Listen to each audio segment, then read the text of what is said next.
election. Of course, Hurricane Sandy, as we've been talking about politically, it is an inconvenient time for the presidential campaigns as the marathon is winding down. NBC's Mike Ficarra is at the White House with the very latest for us on this. So, Mike, explain. We know that the president officially came off the campaign trail today to meet with the FEMA reps. Yeah, it's interesting. The president has had a very full day, Thomas, and actually he left a day earlier than planned to get back on the campaign trail. He left Washington in order to beat the weather.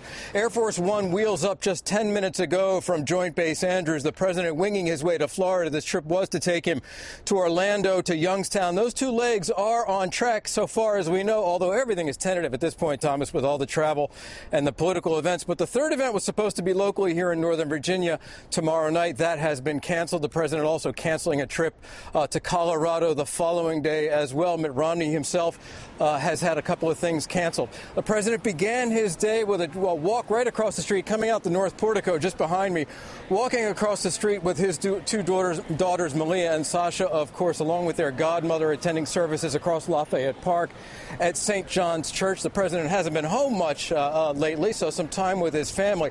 But in between that walk across the park on what was still a dry morning here in Washington and his departure for Florida, he went down into southwest Washington, visited FEMA headquarters, had a very extensive briefing, asked a lot of questions. We listened to him here, the audio here in the White House. He asked about snowfall in West Virginia, how long it would take power to get restored, how far west the wind field would go, all the way into the Ohio Valley, he was told.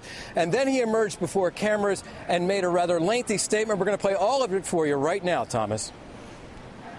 Well, good afternoon, everybody. Obviously, all of us across the country are concerned about the potential impact of Hurricane Sandy. This is a serious and big storm. And my first message is to all the people across the eastern seaboard, mid-Atlantic, going north, that you need to take this very seriously and follow the instructions of your state and local officials, because they are going to be providing you with the best advice in terms of how to deal with this storm over the coming days. We just had an excellent meeting with the FEMA team here, the various agencies that are in charge, including the Department of Defense, Department of Energy, and others that are going to need to respond very quickly.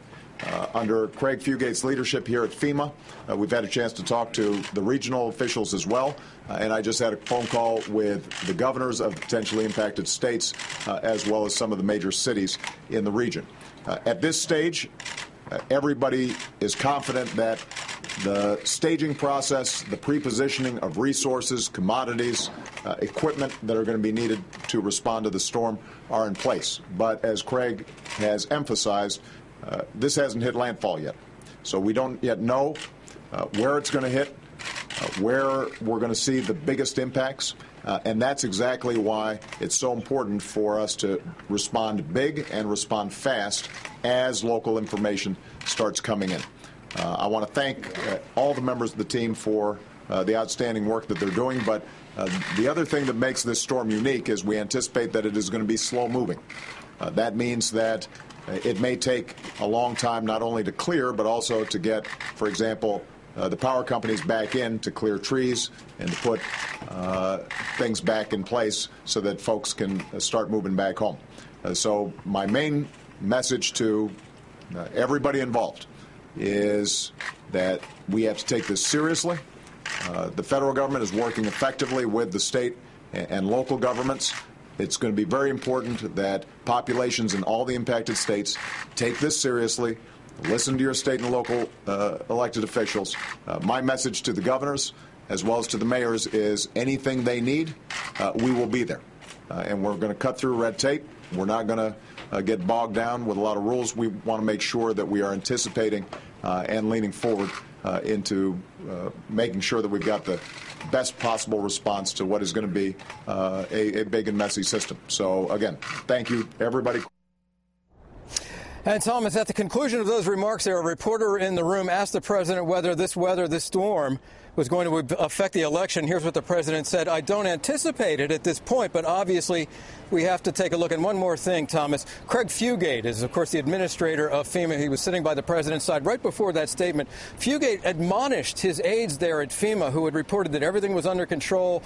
They're all set. They've got all the preparations. Fugate said, don't get smug. Don't get overconfident. We don't know what is going to happen. Obviously, an incredible amount of federal and state resources now geared towards what's going to happen over the next few days on the East Coast. Thomas. A lot of moving parts. Mike Vaccaro at the White House for us. Mike, thanks about this.